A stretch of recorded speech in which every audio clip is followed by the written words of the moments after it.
UDL, like, it's mostly choice. You have a choice in how you want to learn.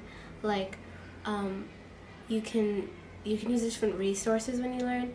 If you don't like writing with paper and pencil, mostly you can use netbooks, or like you can use a netbook, or you can like draw what you wanted to write instead if you like drawing, and you get a lot of choice in what you do. If you feel like your seat isn't comfortable, you can like move to a different seat in the classroom in a different place. And if you want your teacher to read it to you, or if you want to work in a collaborative group, then you can do that. So you have a lot of choice with UDL. Definitely changed. And I thought I was coming out of college in the past 10 years. I thought, I was right on the cusp of everything, but I've realized that this really has taken my instruction to a whole new level. So we live in a world where we have students coming from all different backgrounds. The diversity is ever changing. We've got kids who come to school with lots of background knowledge, and kids who come to school that have parents who can't read at home or are working 3 jobs. And as teachers in the classroom, it's very challenging to meet everyone's needs. UDL, to me, is the ticket. This is the way that we can address the needs of all of our different kinds of learners, because when you give students choice in the way that they want to learn, they're going to choose something that they feel passionate about, and that's going to give them that motivation, that persistence to carry it through and to do their best work. I think one of the biggest changes that we've seen with the teachers that have really embraced the UDL is you walk into their classroom and everyone is engaged. You might walk in and it might be loud, and you might see students kind of in all different places, but if you go and listen to the conversations that the students are having, you'll find that they're very focused on whatever the topic is that they're learning, and that they're all using tools that work for them. Some of them might have a whiteboard in their hand while they're collaborating with their research team. Some of them might have a netbook in their hand. Some of them just have a clipboard with pencil and paper. But they have learned over time, and with lots of discussions about the fact that we do all learn differently, and they are accustomed to making the right choice for their type of learning. So it takes time, and it takes lots of teacher thought at the outset to get those structures in place, so that students do feel free enough to move around the room and be able to access the tools that they need to make them most successful. So it's like everything else that you start in the beginning, it's challenging, but it is doable. And I think that after you get those structures set up, that teachers will find that it frees them. It gives them more time to give students the individual attention that they need, because they're so focused and engaged in whatever they're learning about that you don't need to manage them. You can go and help the students that need you. So as teachers, we like to have a little bit more control in our classroom, and it's one of those things that you just have to take a step back and trust the process, and know that by pulling yourself back a little bit from being maybe the lead in the lesson, that you're actually going to get more out of the lesson. It's going to free you up to really touch base with students who need it, or you can circulate a lot more if the students are working independently and at their own pace.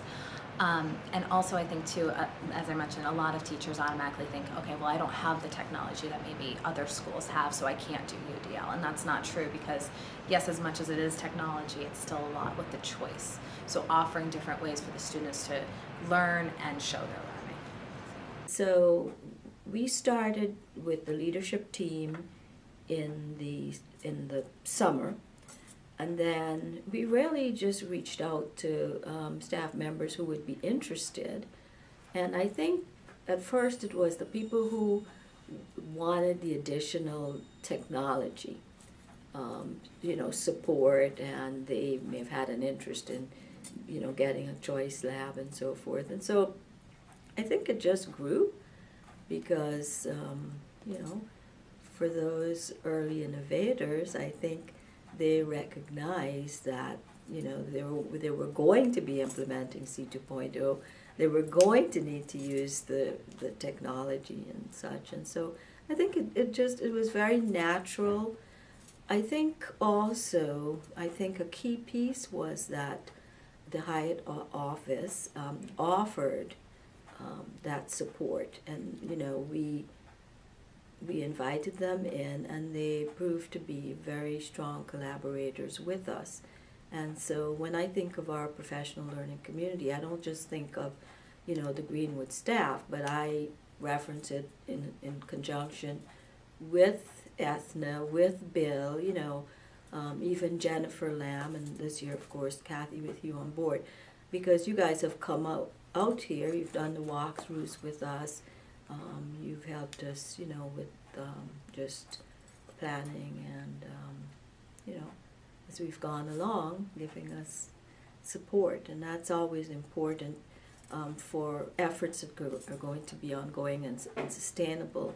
You do need that ongoing opportunity for support. Well, UDL to me has been one of the most valuable learning experiences professionally, not only because of the way, and I'm just going to toot your horn, the way the HIAT team rolled it out to us, but because of the benefits to students especially, and also to teachers. It's really changing our mindset and moving us away from that sage on the stage mindset into a more student-centered, teacher as facilitator way of addressing students. So it's really just kind of giving them these choices and seeing what they buy into the most. And it might not always surprisingly be the technology. Sometimes I offer it and the kids don't like that. And they're working more diligently not using the technology. So that's been interesting, because I definitely thought all the kids would want to go for the technology, and not always. Okay, to the principals. I would say that for your test scores and stuff, some children don't enjoy reading with paperback books. Some children don't take good enough notes from where they're sitting and how they're taking the notes, and a bunch of different stuff like that. And in the end, if they're learning more that way, the way that they learn best, then their test scores will improve and stuff, and that will go back up onto your school and make your school look better. So the thinking and academic success skills, they're really directly tied in with the social emotional learning. That Gallup that students will do in 5th grade, that's all about everything that's happened for them from kindergarten to 5th grade in terms of, you know, did you learn to collaborate? Well, you know, that collaboration is huge. If you're going to be working in a small group, there's a give and take there. Then persistence, you know, that's connected to hopefulness. And so, you know, how persistent are you? But before you can decide that, you have to decide, what does it look like? And again, you know, a lot of the strategies, that personal choice, for example, being a big one, that's a UDL piece. How many opportunities are we giving students for that?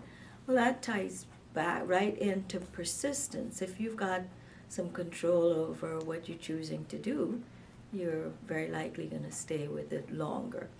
So there's that. And then also the metacognition, not just that you got an answer right, but how do you know, how did you think about that? And so I think that the whole format with the strategies from UDL, I think that's the connection. I think that's what I was really referring to earlier when I talked about why it was such a natural fit.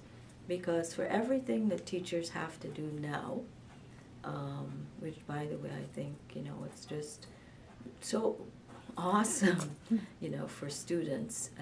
But I think for the work that they have to do, you couldn't find a more effective method than universal design for learning strategies. So that's, I think, the thing that will continue to have this be sustainable, because it directly relates to our work. There's nobody saying, you know, oh, this is an add-on, you know. And I've been in the county enough years that there've been some things that you couldn't really defend, you know, then that they were add-ons. If that was the perception, you didn't really have enough information about it. Say, well, no, it's not really an add-on. But I think that this is so obvious a connection that there's no one thinking this is make work or extra work.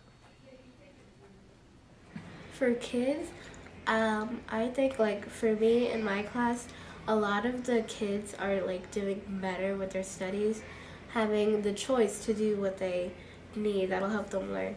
That's what I think that UDL will help do for kids. And teachers, like with UDL, kind of you get a better chance to like interact with your students almost, because if they need help, they'll be more willing to come to you because they know that they can do that because they have the choice to do that. Like some kids feel afraid and like they don't want to come and openly talk to their teacher. So I think that and like another thing is that I think you might be worried if your classroom will get rowdy because kids are doing whatever they want, but it's not like that. Like our class does get loud sometimes, but we're focused in what we're doing and we get to collaborate. That's why it can get loud. But you like it's still a controlled classroom, but it's controlled in a different way.